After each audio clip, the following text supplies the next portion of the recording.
can say the infrastructure ebesikhala ngayo ukuthi we have been looking for it for almost 30 days now.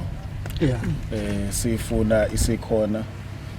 Bengiyibuza nje ukuthi ngoba phela ifike ngesonto yini kungaqali ukusetshenzwa kodwa sengiyabona ukuthi hayi lento lena ayikhishwa ngezandla ushaya iziqubulo lapho iqubula zasha iqubulwa ngesystem yakhona amakhansela ahloniphekile ikakhulukazi amakhansela la esikhaweni ayazi ukuthi isikhathi esiningi lo msebenzi bawubona on daily basis.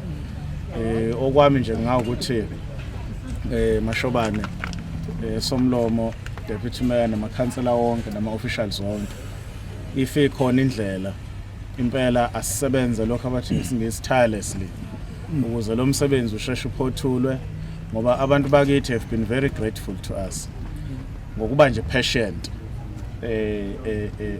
nathi njengobuholi ngicabanga ukuthi nathi we must return ukufaka i-effort eningi yokusebenza ukuze kukwazi ukuthi udaba lolukagesi lusheshe luresolve. Le area le substation mawuyibuka uyayibona ukuthi fanele ibe nama transformer angaphezulu at least kwamabili noma ke ibe no 30 MVA kuyaphezulu in terms of amandla okusabalalisa kagesi.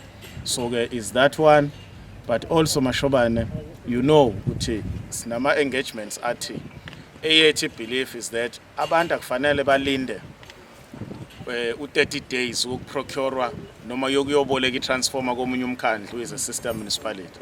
We must have our own mobile transformer. Esikwazi ukuthi nje makushe itransformer noma ngabe kusebay noma ngabe kukuphi, we drive that transformer, sihambise on that area, position it, run it for that number of hours adingekayo. If it's 48 hours, we run it and we load it. Ukuze abantu bakwazi ukuthi basheshe babe nogesi while we fix the one noma while we procure. But we must have plan B, just like it happens emotweni mawuhamba nemoto yakho nje inasi spare wheel, you know ukuthi makwenzeka kufanele isondo, what you do, you remove lelo sondo ufake elinye uhamba uliqhubele. So nalezi zinto zama transformers perform that way. If there are challenges in finance or whatever, I think that it's important that we share those frustrations and bhekana nawo. But umnyango kagesi nomnyango kamanzi nemgwaqo la uMhlathuze is something that is very basic.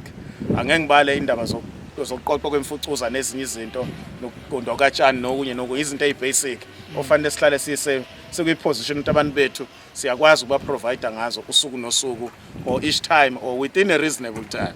We continue to appeal for patience within the community and also ukuthi bayivikele infrastructure suke sikhona because njengoba isikhona nje akulula ukushesha uyithole, sidinga imali ukuze siyithole, therefore mayikhona fanele siyivikele njengoba singavikela noma yipi infrastructure noma kumbe item ongabe uyithengela uyibeke emzini wakho.